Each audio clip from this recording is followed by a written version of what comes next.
नमस्कार दोस्तों, back to our channel friends. मैं आप सबका अपने चैनल स्टॉक्स फॉर लाइफ पे बहुत स्वागत करता हूं। Welcome to STFL family. DFL members, ये वीडियो बहुत ही एजुकेशनल है, लर्निंग वाली होने वाली है। अगर आप मार्केट में बिगनर हैं तो आपके लिए बहुत ही फायदेमंद वीडियो होने वाली है और इसका इम्पैक्ट हमें एक शेयर में लॉन्ग टर्म में ज़रूर देखने को मिलेगा, बिकॉज अभी के टाइम में एक बहुत बड़ी अपडेट निकल के आ रही है। लेकिन उससे पहले दोस्तों, इन्फ्लेशन को लेके जो अभी के टाइम में अपडेट आ रही है मैं बता दूं। जी हाँ दोस्तों, पूरे विश्व की बात की जाए तो इन्फ्लेशन बहुत ही ज़्यादा अभी के टाइम में क्रूअल बिहेव कर रहा है, बिकॉज जितने भी खाने पीने की चीज़ें हैं, जितने भी कंज्यूमर ड्यूरेबल आइटम्स है, उसमें हमें एक अच्छी खासी बढ़त देखने को मिल रही है। हाल फिलहाल में गाइस, आपको याद होगा कि मैंने आपसे एक डेटा शेयर किया था जहां पे मैंने बताया था कि 31 ईयर्स का जो रिकॉर्ड है वो यूएस में ब्रेक होता हुआ देखने को मिल रहा है, जहां पे इन्फ्लेशन जो महंगाई है वो बहुत तेज़ी से बढ़ रही है। लेकिन उसको अभी की बात की जाए तो बहुत बड़ी अपडेट निकल के आ रही है। यूके की बात की जाए तो गाइस 10 सालों का सबसे जो बड़ा इन्फ्लेशन है अभी के टाइम में देखने को मिल रहा है। तो गाइस, पूरे मार्केट में जो इन्फ्लेशन का फियर है इतना ट्रिमेंडस क्यों हो रहा है, पूरे वर्ल्ड में इन्फ्लेशन कंट्रोल में क्यों नहीं आ रहा।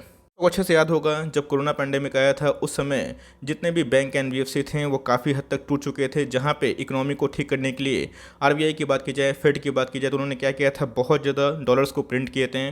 और लिक्विडिटी की बात की जाए तो बहुत ही हद तक कम हमें देखने को मिल रहा था। मतलब उनका जो इंटरेस्ट रेट था बहुत ही कम था और बहुत ही कम ब्याज दर पे बैंकों को और एनबीएफसी को लिक्विडिटी दिया गया, जहाँ पे इकोनॉमी को फिर से रिवाइव करवाया जाए। लेकिन इसी बीच में दोस्तों, कभी भी जब करेंसी का बहुत ज़्यादा उत्पादन होता है तो वहाँ पे करेंसी की डीवैल्यूएशन भी हमें देखने को मिलती है और इसका इम्पैक्ट हमें इन्फ्लेशन के रूप में देखने को मिल जाता है।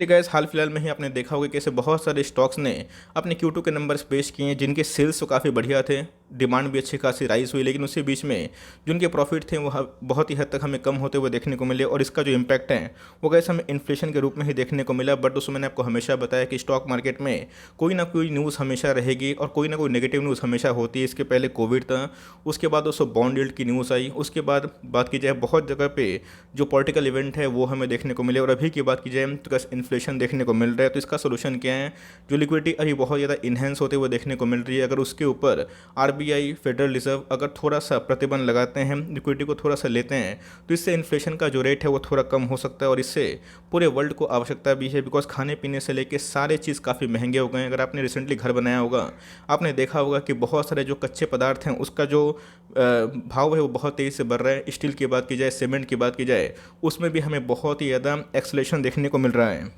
ऐसे बाजार खत्म हो जाएगा, इसका आंसर है नहीं दोस्तों। ये सब शॉर्ट टर्म में इम्पैक्ट करते हैं, लॉन्ग टर्म में ऐसी कोई इम्पैक्ट वाली बात नहीं होती। शॉर्ट टर्म की बात की जाए तो 6 महीना से लेकर साल भर तक इसका इम्पैक्ट होता है। बट अगर आप इक्विटी मार्केट में 2 साल, 5 साल, 10 साल के लिए आते हैं तो गाइस, इससे देखिए कि कौन कौन से बिजनेस को फ़ायदा मिलने की उम्मीद है और कौन कौन से बिजनेस इस इन्फ्लेशन को भी बीट कर सकते हैं। आई मीन टू से, ऑफकोर्स अगर कच्चे पदार्थ का जो दाम है अगर वो बढ़ता है तो ऑफकोर्स गाइस, कंपनी के पास एक विकल्प होना चाहिए कि अपने जो मटेरियल कॉस्ट है उसको बढ़ा दे, जिससे उनके जो टॉप लाइन को छोड़ के जो बॉटम लाइन में इम्पैक्ट पड़ रहा है उसमें अच्छी खासी रिकवरी भी देखने को मिल जाए। इसी बीच में एशियन पेंट की बात की जाए, बहुत ही दिग्गज कंपनी है। आपको पता है कि एशियन पेंट को लेकर, बर्जर पेंट को लेकर मेरी कमेंट्री एकदम साफ है कि इन सब स्टॉक में आपको एट ऑन डिप्स करना है, बिकॉज कोई भी स्टॉक अपने ऑल टाइम हाई से 10-15% डिस्काउंट में कब मिलता है, जब उसमें अभी के टाइम में नेगेटिव न्यूज़ होती है। बट दोस्तों, मैंने आपको हमेशा से एक बात सिखाई और बताया भी है कि एशियन पेंट की बात की जाए, बर्जर पेंट की बात की जाए, इस तरह का जो बिजनेस है, बिजनेस मोड क्रिएट करते हैं, बिकॉज मार्केट में 70 से जो 80% का मार्केट कैप्चर है यही दो कंपनी के पास है। और इनके पास एक सीधा विकल्प यही है कि अगर इन्फ्लेशन बढ़ता है तो ये क्या करते हैं, अपने जो प्राइस है उसको हाई कर सकते हैं। तो जी हाँ दोस्तों, शेयर होल्डर्स के लिए एक बहुत बड़ी अपडेट निकल के आ रही है। एशियन पेंट ने दोस्तों क्या कर दिया, फिर से जो प्राइस है उसको हाइक कर दिया है और दिस टाइम दोस्तों 4 से 5% का हमें हाइक देखने को मिल रहा है। और ये पूरी वजह क्या है, इनपुट जो कॉस्ट है दोस्तों ये बढ़ रहा है, इसको कंट्रोल करने के लिए। इसलिए मैं बोलता हूँ कि जिनके पास बिजनेस मोड होता है, बिजनेस एबिलिटी होता है, उसके साथ आपको रहना चाहिए। बिकॉज एशियन पेंट की बात की जाए तो इनके जो प्रॉफिट है 28% डाउन थे। और इसमें दोस्तों हाल फिलहाल में ही एक विसल ब्लोअर का एक न्यूज़ भी आया था जो एकदम बेसलेस है, कंपनी ने बताया था और इसके ऊपर भी कंपनी ने फर्दर क्लेरिफिकेशन जारी की थी। तो जी हाँ दोस्तों, इनके टॉप लाइन तो अच्छे खासे बढ़ रहे थे। बिकॉज अभी की बात की जाए तो रियल इस्टेट में काफ़ी बूम देखने को मिल रहा है, जिसकी वजह से पेंट में डिमांड तो इमर्ज हो रही है, बट कंपनी मुनाफा उस हिसाब से कमा नहीं पा रही है। और यही दोस्तों हमें इसका इम्पैक्ट इन्फ्लेशन देखने को मिला था। बट जल्दी ही जिस हिसाब से ये अपने जो इनपुट को, जो कॉस्ट को ठीक करने के लिए अपने जो प्राइस को हाई कर रही है, लॉन्ग टर्म में गैस इसका जो इम्पैक्ट है बहुत ही पॉजिटिव पड़ने वाला है। और एक बार इन्फ्लेशन कंट्रोल होगा तो याद रखिएगा, जो प्राइस एक बार बढ़ जाता है वो घटता नहीं है। तो लॉन्ग टर्म में गाइस इनके जो प्रॉफिट हैं वो ऑफकोर्स मजबूत आने की उम्मीद भी आप रख सकते हैं। आप देख सकते हैं जो ऑफिशियल कंफर्मेशन है ये मनी कंट्रोल की ओर से हमें देखने को मिल रही है। जितने भी डीलर्स हैं कंपनी के, उन्होंने ऑफिशियली मनी कंट्रोल को बताया है कि इस बार की बात की जाए तो उन्होंने 4 से 5% का जो प्राइस हाइक किया है, जो अपने आप में ही बहुत ही अच्छी बात है बीइंग अ शेयर होल्डर। लेकिन यस, इससे जो जनता है वो काफ़ी परेशान होगी, बिकॉज उनके लिए ये न्यूज़ काफ़ी नेगेटिव है। बिकॉज आप घर में अगर प्रिंट कराएंगे तो आपको वही पेंट थोड़े महंगे भाव पर मिलेगा, बट इसी बीच में बीइंग अ शेयर होल्डर ये हम लोग के लिए काफ़ी पॉजिटिव बात है। तो जी हाँ, तो कंपनी की बात की जाए तो उन्होंने 10% के आसपास जो पूरा इंक्रीज़ है वो दिसंबर से लागू करने का फैसला किया है। अगर आप देखें तो ये पूरा जो इफेक्टिव स्कीम के माध्यम से अगर आप देखें तो पूरा जो एग्रीगेट होगा ये 4 से 5% के आसपास ही होगा, लेकिन कंपनी की ओर से ये पूरा 10% के आसपास है। तो जी हाँ दोस्तों, कोई भी केमिकल वाली कंपनी हो गई, जितने भी बात की जाए पेंट वाली कंपनी हो गई, उनके अगर प्राइस डबल डिजिट में बढ़ते हैं तो ये अपने आप में ही बहुत बड़ी बात होती है। और कंपनी की बात की जाए तो ये दोस्तों हमें कंफर्म न्यूज़ होता हुआ देखने को मिल रहा है, और इसकी वजह से बर्जर पेंट में दोस्तों जल्दी ही अपने प्राइस को हाइक करेगा। ऑल्दो उन्होंने हाइक भी किए हैं, लेकिन बर्जर पेंट ने इंडिकेशन दे दिया है कि अगर उनके पीयर्स ने प्राइस को हाइक किया तो ये भी पीछे नहीं हटेंगे, और जिसका इम्पैक्ट हमें इनके शेयर प्राइस में बहुत ही पॉजिटिव देखने की उम्मीद है।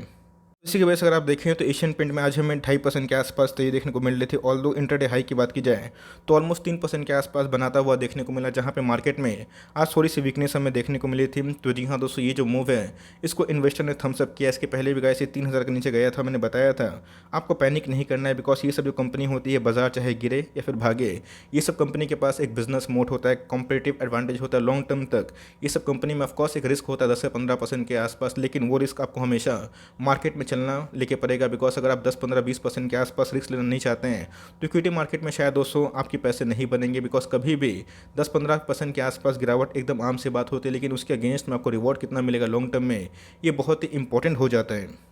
पूरे साल भर की बात की जाए तो आप देख सकते हैं कि इसने मात्र 16% के आसपास ही पैसे बना के दिए हैं, जिसका रिकॉर्ड है 25-26% के आसपास पैसे बनाने का। इसके पहले का इसने 2900 का लेवल को एक बार क्लेम करने की कोशिश की थी। मैंने उस समय बताया था कि एशियन पेंट में जो नेगेटिव न्यूज़ आ रही है इसका आपको बेनिफिट ज़रूर लेना है। लॉन्ग टर्म में ऐसी कंपनी को इस भाव पर लॉन्ग टर्म के लिए आप आराम से उठा के रख सकते हैं।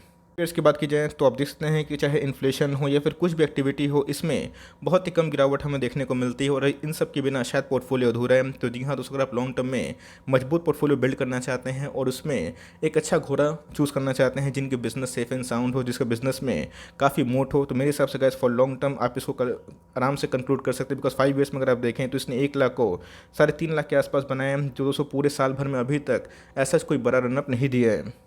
देखिए दोस्तों, इक्विटी मार्केट में हमेशा कोई ना कोई नेगेटिव न्यूज़ आती है। अगर आप हर नेगेटिव न्यूज़ से मार्केट में निकलने की कोशिश करें तो कैसा मार्केट में कभी घुस ही नहीं पाएंगे। बिकॉज इसके पहले भी कोविड क्रैश आया था, इसके पहले भी बॉन्ड रेट का इशू आया था, जहाँ पे मार्केट ने काफ़ी नेगेटिव रिएक्ट किया था। बाजार की बात की जाए तो निफ्टी और सेंसेक्स में भी 5-7% के आसपास करेक्शन देखने को मिली थी, और इसमें ऐसा कोई बड़ा डिप नहीं आया था। तो मेरे हिसाब से गैस लॉन्ग टर्म में ये सब कंपनी कंपाउंडर है, और इसके अगर विपरीत में अगर आपने बजट पर निवेश किया तो मुझे लगता है आपको दोनों कंपनी में ऑफकोर्स निवेश करना चाहिए। जब इनकी लिस्टिंग हुई अगर आप देखें तो बर्जर पेंट ने 40,000% के आसपास पैसे बना के दिए हैं। वही दोस्तों अगर आप देखें दूसरे हैंड में एशियन पेंट ने भी अच्छे खासे पैसे बना के दिए हैं। तो आई होप दोस्तों ये दोनों कंपनी में से कोई ना कोई कंपनी आपके पोर्टफोलियो में ज़रूर होगी। नहीं भी है तो मेरे हिसाब से अगर आप लॉन्ग टर्म प्लेयर हैं, अगर आपका बजट बहुत ही स्लो है, थोड़ा सा है, तो मेरे हिसाब से आप चाहें तो बर्जर पेंट में निवेश करने का प्लान कर सकते हैं। बिकॉज 800 के भाव पे देखने को मिल रहा है। लॉन्ग टर्म में ये कंपनी इस भाव पे नहीं रहेगा, इस बात की मैं गारंटी दे सकता हूँ। बिकॉज लॉन्ग टर्म में अगर आप बने रहते हैं तो इन्फ्लेशन का जो अभी के टाइम में बहुत ज़्यादा पैनिक है वो ठीक में होता हुआ देखने को मिलेगा। और फेड की बात की जाए, आरबीआई की बात की जाए, रेगुलेटरी बॉडीज़ की बात की जाए, तो हाथ में हाथ धर के बैठे हुए नहीं रहेंगे। कभी ना कभी लिक्विडिटी मार्केट से वाइप आउट होगी, और तब दोस्तों हमें इन सब शेयर प्राइस में जो मार्जिन का प्रेशर है वो ठीक ठाक होता हुआ देखने को मिलेगा। तो लॉन्ग टर्म में आप चाहें तो सीएमपी में दोनों को बाई कर सकते हैं, और लिए हुए दोनों में से कोई भी शेयर थे बहुत ही पॉजिटिव मूव है, आप इसका ज़रूर लॉन्ग टर्म में लाभ उठा सकते हैं। बिकॉज शॉर्ट टर्म में ऑफकोर्स मार्केट में अप्स एंड डाउन होते हैं, बट लॉन्ग टर्म में आपको दोस्तों ये सब कंपनी बहुत रिवॉर्ड दे सकते हैं। तो दोस्तों मैंने इन्फ्लेशन का जो रेट है वो क्यों बढ़ रहा है, इसके पीछे की वजह क्या है, ये मैंने समझाने की कोशिश की, और इसका सोल्यूशन क्या है मैंने यही बताने की कोशिश की। और इसके ऊपर आप जल्दी ही देखिएगा कोई पॉलिसी टाइटनिंग होगी, जिसकी वजह से पूरे वर्ल्ड में जो इन्फ्लेशन का रेट बहुत ही हाई है वो हमें कंट्रोल होता हुआ देखने को मिलेगा। क्रूड की प्राइस बढ़ने की वजह से इन्फ्लेशन भी काफ़ी ज़्यादा बढ़ते हुए देखने को मिल रहा है, बट वो जल्दी ही हमें लगाम में आता हुआ देखने को मिलेगा। तो मेरे हिसाब से कैसे बहुत ही पॉजिटिव मूव है, मार्केट ने इसको चीयर किया है। लॉन्ग टर्म में ये सब कंपनी में से अगर आप निवेश करते हैं, बने रहते हैं, तो आपके पैसे ज़रूर बनेंगे। टाइमिंग छोटी सी अपडेट थी। आई होप मेरा एफर्ट आपको अच्छा लगा। वीडियो अच्छी लगी तो एक लाइक कर दीजिएगा। चैनल फर्स्ट टाइम होंगे तो यहाँ से सब्सक्राइब करना ना भूलिएगा। फर्दर कोई डाउट है उसको ड्रॉप कर सकते हैं, कुछ रिव्यू चाहिए उसका नाम भी ड्रॉप करना ना भूलिएगा। I would love to make a video on your demand. Guys मिलते हैं जल्दी ही, तब तक के लिए bye. Thanks for listening friends, God bless you all.